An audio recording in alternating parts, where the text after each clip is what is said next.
Lighter tension is gonna be harder for the hamstrings. I'm gonna try to do a hip thrust with my shoulder blades pushed against the box. I don't wanna arch the spine and just lift the hips up and down. I want to have a long whine for my spine, just like I would for plank. I want my eyes to go up and my hips to go up. So carriage stays fairly still. I go down and I go up, down and up. Eventually, you're gonna see if you can work singles where the hips just drop down an inch and up an inch, and then the hips go down full range and up. Trying to keep the balance, maybe some pulsing, maybe some hamstring stretching. It's light tension, so do that very carefully to them. And then let yourself eventually drop down and take a break. Let's just do left leg, and that's gonna count as your first exercise for your left leg. And then I'm gonna have you stand up onto your machine, and we're going to first just do a front lunge.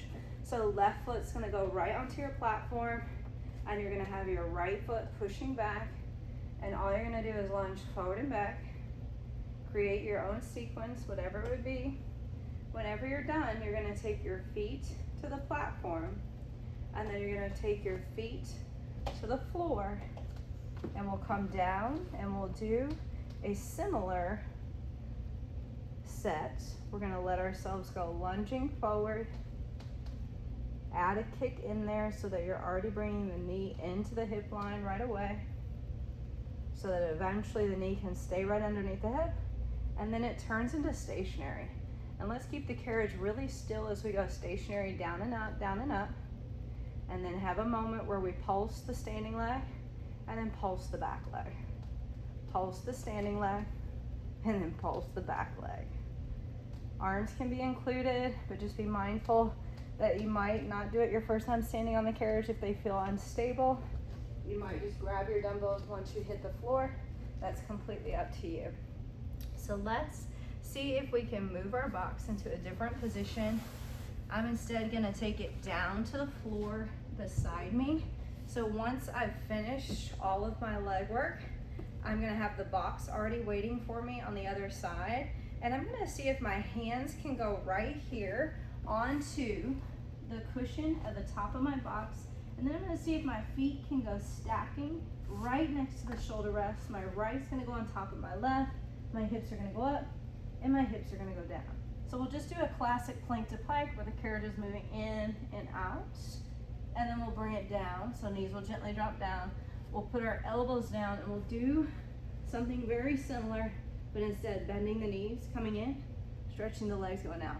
Barely bending the knees in, stretching the legs back out. So keeping the feet crossed if you can. Option to be on your knees. So if you're on your knees, both knees are fully on the carriage. You would be pushing the carriage all the way out into modified kneeling.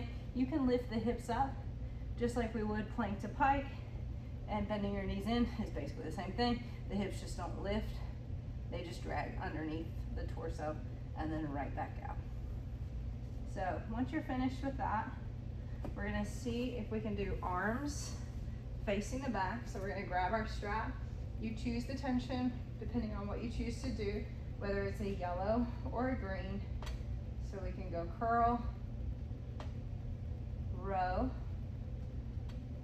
curl, row. See if you can add a little coordination so that the palm flips up.